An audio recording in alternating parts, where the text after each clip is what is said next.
तो दोस्तों आज मैं एक्सप्लेन करने वाला हूँ एक बहुत ही बेहतरीन सर्वाइवल थ्रिलर मूवी को जिसका नाम है आदो जीवितम या फिर द गोट लाइफ। ये मूवी असली घटना के ऊपर आधारित है, रियल कैरेक्टर से इंस्पायर्ड होकर बनाई गई है। तो आप जो कुछ भी देखोगे उसको ऐसे देखना कि ये किसी के साथ में सच में घटित हुआ था और तब आपको इस मूवी को देखने की अलग ही फील आएगी। बाकी मूवी के एंड में मैंने आपको ढेर सारे फैक्ट्स बताए हैं, रियल लाइफ वाली चीज भी बताई है, तो आपको एंड तक वीडियो को देखना होगा समझने के लिए। ये मूवी फिलहाल नेटफ्लिक्स के ऊपर अवेलेबल है और बहुत सारी भाषाओं में रिलीज करी गई है। इस मूवी की फिलहाल IMDb रेटिंग है 8.4 स्टार्स आउट ऑफ 10 जो कि बहुत ही ज्यादा हाई होती है।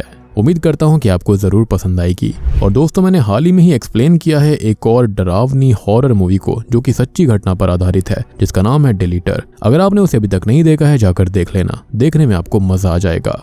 तो चलिए अब बिना किसी देरी के चलते हैं सीधा वीडियो की तरफ। तो कहानी की शुरुआत में हम सऊदी अरेबिया के एयरपोर्ट के अंदर नजीब और हकीम नाम के दो मलयाली लोगों को देखते हैं जो कि बेहतर नौकरी और जिंदगी की तलाश में भारत से सऊदी अरेबिया आए थे ताकि वहां पर काम करके वो भारत देश के अंदर एक बेहतर जिंदगी बिता पाएं। अब अपने डॉक्यूमेंट्स को चेक करवाकर जब वो बाहर आते हैं तब उनकी बातों से हमको पता चलता है कि असल में जिस कंपनी के अंदर वो काम करने के लिए आए थे वहां से उन्हें कोई गाड़ी लेने के लिए आने वाली थी, पर काफी देर होने के बावजूद भी वहां पर कोई भी नहीं आता और मलयाली होने की वजह से हकीम और नजीब को मलयालम भाषा के अलावा कोई और भाषा नहीं आती थी। वो हिंदी बोलते तो थे लेकिन वो भी टूटी फूटी। साथ ही साथ सऊदी जैसी गल्फ कंट्री के अंदर बस अरबी भाषा का इस्तेमाल हुआ करता, इसलिए वो दोनों किसी से बात करके हेल्प भी नहीं मांग रहे थे। तब किस्मत से उन्हें एक आदमी मिलता है जो कि उनकी भाषा समझ रहा होता है, जिसकी हेल्प से वो उस कंपनी में कॉल करते हैं जहां पर वो आने वाले थे, यानी कि जिस कंपनी के चलते वो यहाँ आए थे, पर कंपनी में कोई कॉल नहीं उठाता। तब वो आदमी एकदम से बताता है कि असल में आज फ्राइडे है और सऊदी में फ्राइडे वाले दिन सारे ऑफिस की छुट्टी होती है। खैर अब इस बात को जानने के बाद में नजीब और हकीम वहां से एयरपोर्ट के बाहर चले आते हैं और वापस से वेट करने लगते हैं कि कोई तो उनको लेने आएगा। उन्हें वहां पर इंतजार करते हुए रात हो जाती है। तब वो अपनी तरह और भी काफी लोगों को देखते हैं जो कि अलग अलग देशों से आए थे, पर अजीब बात ये होती है कि उन सभी की कंपनीज वाले लोग जो थे वो उनको लेने के लिए आ गए थे और ये बहुत बड़ा रेड फ्लैग होता है। खैर अब बहुत ज्यादा देर होने के बाद वहां पर एक शेख आता है जिसको हम कफील जूनियर बुलाएंगे। अब अरबी में कफील का मतलब होता है गारंटर यानी कि मालिक, और वो वहां पर आकर नजीब और हकीम का पासपोर्ट चेक करता है और वो समझ जाता है कि कुछ गड़बड़ है। और तब नजीब और हकीम को ये लगता है कि शायद वो उनकी कंपनी का कोई मेंबर होगा जो कि उनको लेने आया है, इसलिए वो दोनों उसके साथ जाने लगते हैं। वो दोनों ही कफील जूनियर से कंपनी के बारे में बहुत कुछ पूछना चाहते थे, मगर उसकी अरबी भाषा की वजह से वो उससे ज्यादा बात नहीं कर पाते।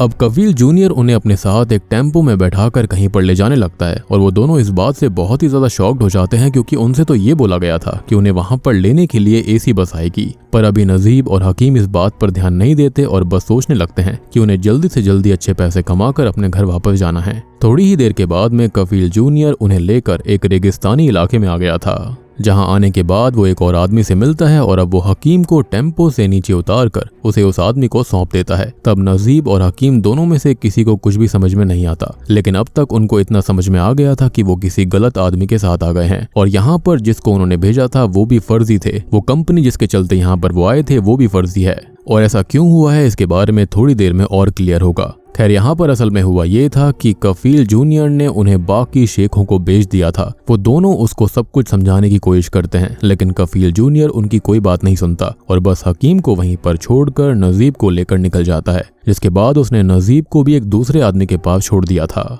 अब नजीब बहुत ही ज्यादा परेशान था क्योंकि ना तो उसके आसपास के लोग उसकी बात समझ रहे थे और वो जिस एक इंसान के साथ अपने मुल्क से आया था वो भी उससे अलग हो गया। और यही सब सोचते हुए वो परेशान होकर साइड में बैठ जाता है, पर बाहर का मौसम बहुत ही ठंडा था और नजीब को वहां पर नींद नहीं आती, इसलिए वो वहां पर कफील के टेंट में जाकर सो जाता है। जिसके साथ ही सीन पास्ट में जाता है जहां पर हम उसके बारे में थोड़ा बहुत जान पाते हैं कि पहले के समय में नजीब एक नदी से बालू निकालने का काम किया करता था। तब वहां पर अपने ही एक साथी संतोष से उसे संतोष के साले के बारे में पता चलता है जो कि सऊदी में ही काम करता था और अभी के समय पर सऊदी का वीजा भी आसानी से मिल रहा था, जिसके लिए बस एक डीलर को 30,000 रुपए देने थे। नजीब के पास उतने पैसे तो नहीं थे, लेकिन वो जानता था कि आजकल के समय पर लोग बाहर की कंट्रीज में जाकर अच्छा खासा पैसा कमाते हैं और बाद में उनके घर के हालात अपने आप सुधरने लगते हैं। बेसिकली आप समझ रहे हो, यहाँ पर ना उम्मीद बेची जाती है और अगर वो अभी 30,000 रुपए लगा देता है तो आगे चलकर वो भी एक अमीर इंसान बन सकता है। अब यही सब सोचते हुए वो अपनी बीवी साइनू के जेवर गिरवी रखकर संतोष के साले की मदद से अपना पासपोर्ट बनवाता है। इस कंपनी की अर्जी लगवाता है कि वहां पर जाकर वो उसमें काम करेगा। अब आगे हम साइनू को देखते हैं जो कि प्रेग्नेंट थी। साथ ही साथ नजीब और साइनू दोनों ही एक दूसरे से बहुत प्यार करते थे और वो भी यही चाहती थी कि नजीब अपने हिसाब से सब कुछ अच्छे से कर ले। खैर अब प्रेजेंट टाइम में हम देखते हैं कि अचानक से ही नजीब का जो कफील यानी कि मालिक होता है वो उसको लात मारकर उठाता है और बाहर जाकर सोने के लिए कहता है, जिसके अगले ही दिन नजीब की आंख खुलती है तो उसकी मुलाकात उसी जगह मौजूद एक बहुत ही बूढ़े आदमी से होती है जिसको हिंदी आती थी और वो वहां पर भेड़ों को चराने का और उनका दूध निकालने का काम करता था। नजीब उससे टूटी फूटी भाषा में बात करने की कोशिश करता है और तब वो बूढ़ा आदमी उसको दूध देकर कफील को देकर आने के लिए कहता है, मगर नजीब को उसकी बात समझ नहीं आती और वो खुद उस दूध को पी लेता है, जिस पर पहले तो बूढ़ा आदमी उसको डांटता है और दूध को कफील को देकर आने के लिए कहता है। नजीब अब कफील को दूध देकर वापस से उसको समझाने की कोशिश करता है कि वो धोखे से वहां पर फंस गया है, लेकिन कफील उसकी बात नहीं सुनता और अरबी भाषा में बूढ़े आदमी के पास जाकर काम सीखने के लिए कहने लगता है, जिसको देखकर वापस से नजीब रोते हुए उसको सब कुछ समझाने लगता है। मगर कफील जूनियर भी उसकी बात नहीं सुनता और हंसता हुआ बस उसे काम करने के लिए कहता है। नजीब बहुत ही ज्यादा परेशान था। तब कफील जूनियर वहां बहुत मोटी मोटी रोटी बनाता है और उसे नजीब को खाने के लिए देता है। अब सब्जी न होने की वजह से नजीब को वो रोटी पानी में डुबोकर खानी पड़ती है और ऐसी हालत में रहना नजीब के लिए किसी बुरे सपने से कम नहीं था। वो यहाँ पर आया किसी और चीज के लिए था, लेकिन उसके साथ तो बहुत ही बदतर हो गया। जो जिंदगी वो अपने गाँव में बिता रहा था उससे भी गंदी जिंदगी यहाँ पर थी। पर नजीब वहां से जाना चाहता था, इसलिए वो बूढ़े आदमी के पास जाकर उससे रोड के बारे में पूछता है और तब जाकर उसको पता चलता है कि रोड वहां से बहुत ही ज्यादा दूर है। साथ ही साथ उस बूढ़े आदमी को तो ये तक याद नहीं है कि उसका नाम क्या है और वो खुद वहां पर कितने साल से फंसा हुआ है। टाइम का कोई ट्रैक नहीं था। अब ये सब जानकर तो नजीब की हालत खराब हो गई थी कि उसकी बीवी प्रेग्नेंट थी और वो घर पर पैसे नहीं भेज पाएगा और यहाँ पर अजीब तरह से फंस चुका है। अब रात होने पर नजीब जब सोता है तो वापस से कहानी पास्ट में जाती है, जहाँ पर साइनू और नजीब उसके सऊदी जाने से पहले एक दूसरे से अपने होने वाले बच्चे के बारे में बातें कर रहे थे। वो दोनों अपने होने वाले बच्चे का नाम तक सोच लेते हैं, जिसके बाद सीधा वो सीन आता है जहाँ पर नजीब हकीम के साथ अपने गाँव से शहर की तरफ निकल रहा था ताकि वो एरोप्लेन से सऊदी जा पाए। वहां पर वो साइनू और अपनी माँ से खुद का ख्याल रखने को भी कहता है और हकीम के साथ निकल जाता है और इस तरह से ये लोग सऊदी अरेबिया में उतरे थे। खैर प्रेजेंट टाइम में जब अगले दिन सुबह नजीब की आंख खुलती है तो वो पानी को लेकर फ्रेश हो रहा था, लेकिन तभी अचानक से कफील जूनियर आकर उसे मारने लगता है और पानी छीन कर ले जाता है, क्योंकि वो लोग वहां पर पानी पैसे से खरीदा करते और पानी वहां पर बहुत महंगा था। और तब जाकर वो बूढ़ा आदमी नजीब को रेत का इस्तेमाल करने कहता है, जिसको सुनकर तो नजीब को और भी ज्यादा बेकार लग रहा था। तभी वहां पर पानी भरने वाला टैंकर आ चुका था, जिसके ड्राइवर को देखकर नजीब उससे भी हेल्प मांगने की कोशिश करता है, लेकिन वो भी उसकी कोई हेल्प नहीं करता, यानी कि उनके लिए रोज का था। और इतने में ही वहां पर कफील जूनियर वापस आकर नजीब को मारने लगता है और वो इस बार अपने साथ बंदूक तक लेकर आया था, जिससे कि वो नजीब को शूट करने ही वाला था कि तभी उनकी पानी की टंकी भर जाती है, जिससे कि कफील जूनियर का ध्यान भटक जाता है। अब पानी को देखकर नजीब वापस से अपने पुराने दिनों के बारे में सोचने लगता है, यानी कि गांव के बारे में। तब हम देखते हैं कि नजीब साइनू के साथ गांव की नदी में आराम से नहाता था और दोनों एक दूसरे के साथ बहुत खुश थे।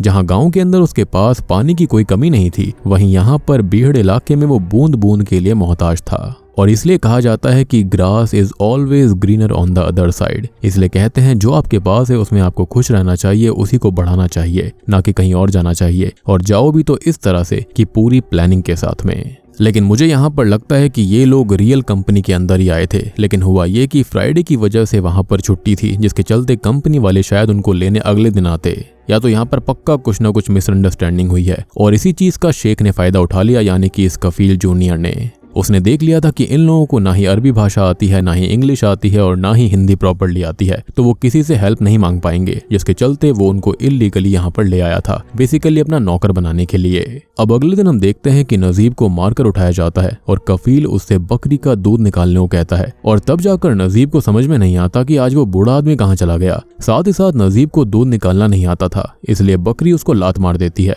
तब कफील खुद उसको दूध निकालना सिखाता है और बाद में उसे भेड़ों को चारा देने के लिए भेज देता है। खैर अब कुछ दिन और बीत जाते हैं और नजीब को रोज दूध निकालना पड़ता, साथ ही साथ भेड़ बकरियों को चारा देना पड़ता, क्योंकि उस दिन के बाद से वो बूढ़ा आदमी कहीं पर दिखाई नहीं था, वो गायब हो गया था। नजीब आगे जब अपनी शक्ल को एक गाड़ी के शीशे में देखता है तो उसको पता चलता है कि उसकी दाढ़ी बहुत ही ज्यादा बढ़ गई थी, साथ ही साथ उसके हालात बहुत ही ज्यादा खराब थे।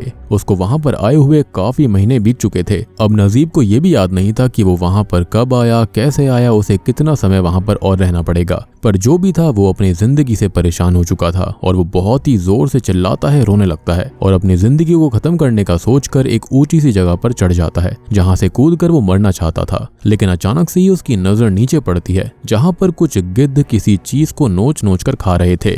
खैर अब नजीब जब वहां पर जाकर चेक करता है तो उसको पता चलता है कि असल में वहां पर एक लाश थी जिसको ऐसे देखकर पहचानना तो मुश्किल था, पर ध्यान से देखने पर उसे समझ में आता है कि वो लाश असल में उसी बूढ़े आदमी की थी जो कि नजीब से पहले बकरियां चराया करता था। अब या तो शायद से उसने खुद को खत्म कर लिया क्योंकि ये सब वो और सहन नहीं कर पा रहा था, या फिर शायद से यहाँ पर जो कफील था उसने ही उसे खत्म कर दिया क्योंकि वो किसी काम का नहीं बचा था। और मेरे ख्याल से यहाँ पर नजीब को और हकीम को भी इसलिए लाया गया था क्योंकि कहीं ना कहीं उनके पुराने जो सर्वेंट से वो बूढ़े हो चुके होंगे। खैर तभी वो गिद्ध नजीब के ऊपर भी हमला कर देते हैं। अब नजीब तो बूढ़े आदमी की ऐसी हालत देखकर बहुत परेशान और निराश हो चुका था। वो खुद का फ्यूचर उसके अंदर देख रहा था। वो तुरंत ही वहां से अपनी जान बचाकर भागता है। उसको घर की बहुत याद आ रही थी और अब वो जाकर उस अचार को सूंघता है जो कि साइनू ने उसे गांव से आते टाइम बांध कर दिया था। तब वो डिसाइड करता है कि किसी भी हालत में वो अपने बच्चे और बीवी के लिए और माँ के लिए वहां से बाहर निकल कर रहेगा। इसलिए अब अगले दिन नजीब भेड़ों को चराने के बहाने थोड़ा दूर चला जाता है और वहां से भागने की कोशिश करने लगता है। पर तब तक कफील जूनियर की नजर उस पर पड़ गई थी जो कि तुरंत ही अपने ऊंट पर बैठकर उसका पीछा करता है और गोलियां चलाते हुए उसे रोकने की कोशिश करने लगता है। अब नजीब बहुत ही ज्यादा कमजोर हो चुका था, थक चुका था और वो बहुत ही ज्यादा डर चुका था। और जैसे ही वो थक कर बैठता है तो कफील जूनियर उसके पास आकर उसे वापस से बहुत मारता है और बाद में उसकी टांग को तोड़कर उसे भेड़ बकरियों की जगह पर बांध देता है। और नजीब के साथ में जानवरों जैसा बर्ताव किया जा रहा था और अभी के समय जब उसे प्यास लगती है तो उसे ना चाहते हुए भी जानवरों के झूठे पानी को जानवरों की तरह ही पीना पड़ता है, जो कि दिखा रहा था कि वहां पर उसके लिए जिंदगी कितनी मुश्किल हो गई थी। अब इसके बाद कुछ और समय बीतता है और हम देख पाते हैं कि अब नजीब की दाढ़ी और भी ज्यादा बढ़ चुकी है। साथ ही साथ कहीं ना कहीं अब उसको भी वहां पर रहने की आदत पड़ गई थी, जैसे उसे पता हो कि लाख कोशिश करने के बावजूद भी वो वहां से निकल नहीं सकता क्योंकि हर तरफ रेत ही रेत थी। लेकिन कहते हैं ना कि अंधकार चाहे कितना भी काला हो, रोशनी की एक किरण ही काफी होती है उसे भेदने के लिए। और नजीब के साथ भी ऐसा ही होता है। एक समय भेड़ चराते हुए अचानक से बारिश होने लगती है जो कि बहुत ही ज्यादा कम हुआ करता था। तब नजीब एक पहाड़ के नीचे जाकर खड़ा हो जाता है। बारिश रुकने पर जब वो वहां से जा ही रहा था कि तभी अचानक से उसे एक गाने की धुन सुनाई देती है जो कि उसने पहले भी सुनी हुई थी, जिसका पीछा करने पर उसके सामने हकीम आ गया था जो कि बहुत समय बाद उसे मिला था। और वो खुद भी एक कफील का गुलाम था और उसकी हालत भी ऐसी ही थी जैसे कि यहाँ पर नजीब की थी। अब बारिश से बचने के लिए वो भी पास में ही रुक गया था। उसको देखकर तो नजीब की खुशी का ठिकाना नहीं रहता। वो दोनों ही जोर जोर से रोते हुए एक दूसरे को गले लगा लेते हैं कि ये उनके साथ क्या हो गया था। हकीम अब नजीब से बहुत बात करना चाहता था पर तभी अचानक से उसका कफील वहां पर आकर गुस्से में उसे वहां से लेकर चला जाता है। पर जाते जाते हकीम ने नजीब को वहां से साथ में भागने की सलाह दी थी, मगर नजीब खुद नहीं जानता था कि वहां से भागना कैसे है। पर कहीं ना कहीं आज इतने समय के बाद हकीम से मिलकर वो थोड़ा खुश हुआ था, पर उसे उन दोनों के लिए बहुत ही ज्यादा बुरा भी लग रहा था कि उनके साथ कितना गलत हुआ। खैर अब कुछ दिन और बीत जाते हैं और अब नजीब को अचानक से हकीम की तरफ से एक लेटर मिलता है जिसको पढ़कर वो जान पाता है कि उस दिन जब हकीम नजीब से मिला था तब हकीम के कफील ने उसे बहुत ही ज्यादा मारा। पर अभी के समय पर हकीम के पास एक इंसान है जो कि उन्हें उस जगह से बाहर निकाल सकता है क्योंकि वो काफी समय से वहां पर काम कर रहा था और उसको रोड पर जाने का रास्ता मालूम था। ये बात जानने के बाद में नजीब हकीम से मिलने के लिए जाता है, जहाँ पर हकीम आज अपने साथ इब्राहिम कादरी नाम के एक आदमी को लेकर आया था जो कि असल में एक अफ्रीकन आदमी था और वो भी गुलामों की तरह रहकर परेशान हो चुका था। तब उसकी बातों से हम जान पाते हैं कि कुछ ही दिनों के बाद में कफील के बेटे की शादी होने वाली है जिसके अंदर सभी लोग जाने वाले हैं और उस दिन बस सब गुलाम वहां पर रह जाएंगे। उसी दिन इब्राहिम अपने साथ हकीम और नजीब को लेकर भागने वाला था और अब होता भी बिल्कुल ऐसा ही है। जिस दिन कफील के बेटे की शादी होती है उस दिन गुलामों को छोड़कर सभी लोग दावत पर चले जाते हैं, जिनके वहां पर जाने के बाद सबसे पहले नजीब बहुत सारे पानी से नहाता है और अब इतने दिनों बाद वहां पर नहाकर वो बहुत खुश था क्योंकि जब से वो वहां पर आया था वो ना के बराबर नहाया था। अब नजीब की बॉडी देखकर हम जान पाते हैं कि वो वहां रहकर बहुत ही ज्यादा दुबला पतला हो गया था और उसकी हालत बहुत ही ज्यादा बुरी थी क्योंकि वहां पर बस उसको इतना खाना दिया जाता था जितने वो जिंदा रह सके, यानी कि ये लोग बिल्कुल भी पैसा खर्च नहीं करना चाहते थे। जिसके बाद में नजीब वापस से उसी शर्ट को पहनता है जिसको पहनकर वो वहां पर आया था, पर उसकी पैंट पहनने पर वो बहुत ही ज्यादा ढीली पड़ रही थी और तब वो बेल्ट की जगह पर एक रस्सी को बांधता है और सभी जानवरों को खाना देने के बाद वहां से हकीम और इब्राहिम के साथ निकल जाता है। वो तीनों आज बहुत ही ज्यादा खुश थे और वो तीनों रात तक चलते रहते हैं, पर अब चलते हुए तीनों को बहुत ही ज्यादा प्यास लगी थी। तब किस्मत से उन्हें एक और कफील का टेंट दिखाई देता है, जिसको देखकर इब्राहिम वहां से पानी चुराने लगता है, मगर तब वहां के कफील की नजर उस पर पड़ जाती है और वो उसके ऊपर अपनी बंदूक से फायर करने लगता है। लेकिन जैसे तैसे इब्राहिम वहां से अपनी जान बचाकर हकीम और नजीब के साथ निकल जाता है। वो तीनों एक जगह पर लेटकर सो जाते हैं, जिसके अगले दिन जब उनकी आंख खुलती है तो उनको वापस चलना पड़ता है। लेकिन अब तक वो रोड के पास नहीं आए थे और अब और ज्यादा चलने के बाद उनको समझ में आता है कि वो अपने रास्ते को कल रात में जल्दीबाजी में भागते समय भटक चुके हैं और अब इब्राहिम को भी नहीं पता था कि उन्हें कहां पर जाना है। दूर दूर तक बस बड़ा रेगिस्तान था और चारों तरफ रेत ही रेत थी, जिससे बाहर निकलना मानो नामुमकिन सा लग रहा था। हकीम की हालत बहुत ही ज्यादा बिगड़ने लगती है और उसे अपने सामने ढेर सारा पानी और एक ऊंट दिखाई देता है, जिसको देखकर वो खुशी से उसकी तरफ दौड़ पड़ता है। पर वहां पर मरे हुए ऊंट का कंकाल था और अभी हकीम को जो दिखाई दिया था उसको असल में मिराज कहा जाता है, जो कि अक्सर रेगिस्तान में भटके हुए लोगों को दिखाई देता है। असल में एक इंसान जब बहुत ज्यादा थक जाता है तो वो मेंटली अपने सामने उन चीजों को इमेजिन करने लगता है जिसकी उसको सबसे ज्यादा जरूरत होती है या फिर चाह होती है।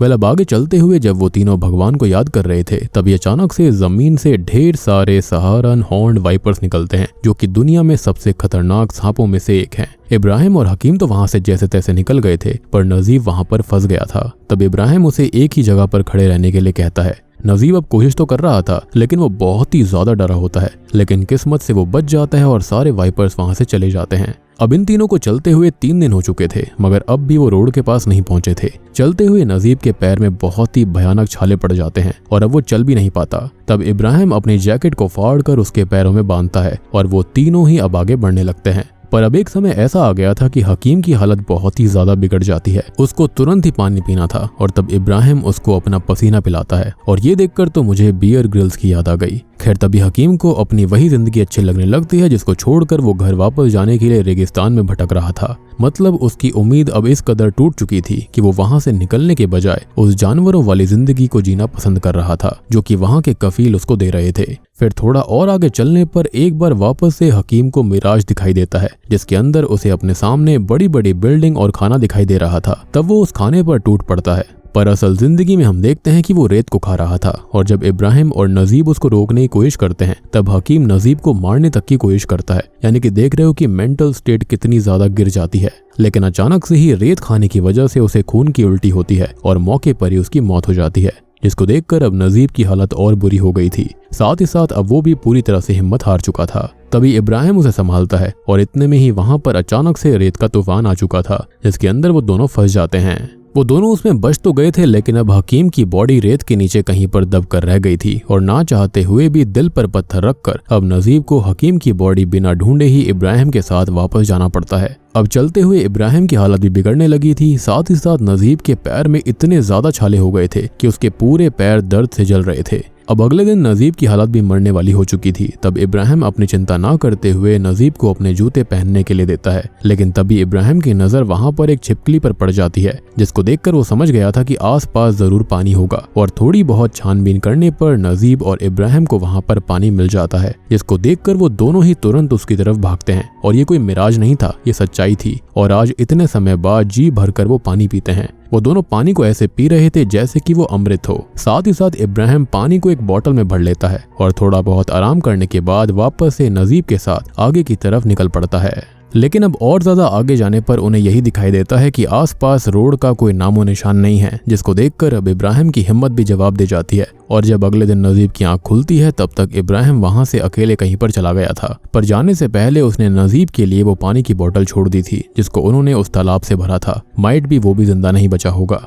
नजीब अब अकेले ही उस बीहड़ में फंसा हुआ था और उसके दिमाग ने लगभग काम करना बंद कर दिया था। पर तभी वो अपनी जान बचाने के लिए किसी मंजिल तराश रहे मुसाफिर की तरह आगे अपने सफर पर निकल जाता है। उसे चलते हुए और भी काफी समय बीत गया था। साथ ही साथ अब उसके पास जो पानी था वो भी खत्म हो जाता है। वो उस पानी की आखिरी घूंट को ऐसे पीता है जैसे उसको आखिरी बार जिंदगी में पानी पीने को मिल रहा हो, जिसको पीने के बाद वो वापस से जैसे तैसे खड़ा होता है और आगे बढ़ने की कोशिश करता है। पर तब तक उसकी हालत इतनी ज्यादा खराब हो गई थी कि वो चल भी नहीं पाता और नीचे गिर पड़ता है उसके हाथ से अब पानी की बोतल गिरकर लुढ़कती हुई अचानक से कुछ आवाज करती है, जैसे कि वो किसी सख्त रोड पर गिरी हो। जी हाँ, जिसको देखकर नजीब की खुशी का ठिकाना नहीं रहता। उसके अंदर अचानक से एक शक्ति आ जाती है और वो फाइनली रोड के पास पहुंच जाता है, जहां से अब उसकी फाइनली जान बच सकती थी। वो वहां पर पहले एक ट्रक वाले से मदद मांगने की कोशिश करता है, पर वो उसकी हेल्प नहीं करता। पर तभी वहां पर एक बहुत ही महंगी गाड़ी आकर रुकती है, जो कि रोल्स रॉयस थी, जिसके अंदर से एक शेख निकलकर नजीब को अपनी गाड़ी में बैठाता है और उसे पानी पिलाने के बाद उससे अच्छे से बात करते हुए अपने साथ शहर की तरफ लेकर जाने लगता है।